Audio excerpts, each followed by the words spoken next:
Alongside Jesse Sampton, I'm Austin Price for the 2-minute drill. Jesse, day one of practice here for spring practice 2020. Jeremy Pruitt, upbeat and jovial, happy with the effort and just the mindset. As he noted, got to fill some holes, but got a lot of football guys that are returning. Yeah, I mean, I think the expectations have kind of been set. I mean, it was, ideal, not ideal conditions with rain and under the lights, heavy drizzle the whole time.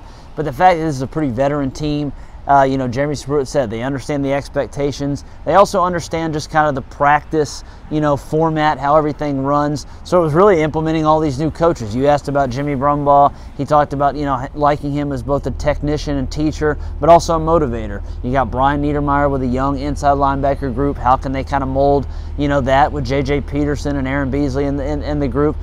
Joe Ossovet at tight ends, Jay Graham at running back. So the players know the deal. Now it's kind of getting with the coaches and then seeing what happens the next 14 days. A lot of new faces on the staff, but one familiar face that Jeremy Pruitt talked about on this Tuesday was Craig Fitzgerald. He did not come out and say it was Alabama, but noted that there was a... Not so subtly. Yeah, not so subtly. Noted that there was a team in the SEC that contacted Craig Fitzgerald about a strength opening in the last couple of weeks. Crimson Tide. Quote recently, yeah. And Craig Fitzgerald was happy here. Yeah, and that is a big deal. I know a lot of times folks think that the S&C stuff gets overblown, and some of the returns I think can be a little bit, some overreactions there. But a year ago I did a story with Craig about him turning down his alma mater in Maryland and how important that was for this program, who's kind of wandered in the wilderness for 10 years because they've had that churn at the strength and conditioning coordinator spot. Clearly Craig likes it here in Knoxville, and clearly Jeremy Pruitt likes the fact that he has continuity with a group and a strong team behind Craig Fitzgerald that they've built. We saw some returns today. Velus Jones has only been on campus for a couple months. I thought he looked really good, thicker than I expected. You had guys like Kayvon Bennett, who've been in the program for several years. Ty Chandler also have added some weight. Then you got your studs like Trey Smith, who was looking mean and lean, really good. I thought Jerome Carvin, who's going to be in a really big battle at that right guard spot, got some reps at center today, looked good as well. So some interesting returns. You thought a couple other guys caught your eye too. Yeah, Jacob Warren is one that, when he first got here, he weighed about 215. Jimmy Pruitt had this kind of plan to get him above 250. I think he's finally crossed that 250 plateau. He looked a lot bigger than when we saw him at the end of last year, and last year he was weighing around 240 pounds. So, can physically he be that guy that can make plays kind of as an inline tight end and be a good blocker?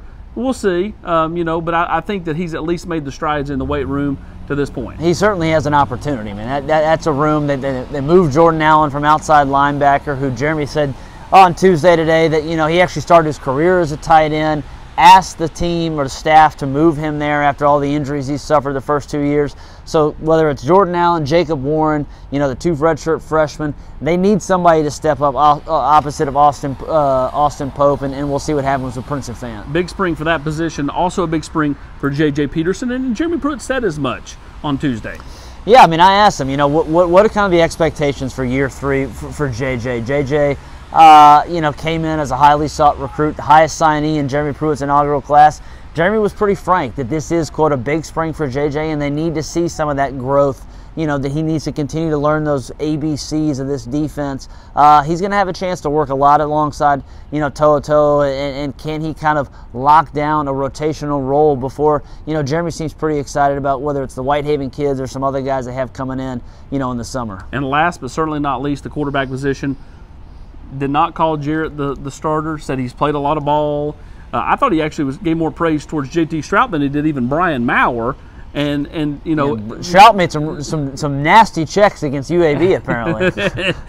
and then kind of just talked about how they're going to continue to rep 6 guys at that position. Yeah, I mean, he talked early in the press conference about 2 spotting, and that makes sense. You're going to have to do some creative stuff to get even the 5 scholarship quarterbacks involved. But the fact that Kasim Hill is officially now in this group of 6, and Jeremy basically said it was going to be, whether it's Survivor, Bachelor, whatever, someone's going to eliminate themselves at some point where you pare down the reps.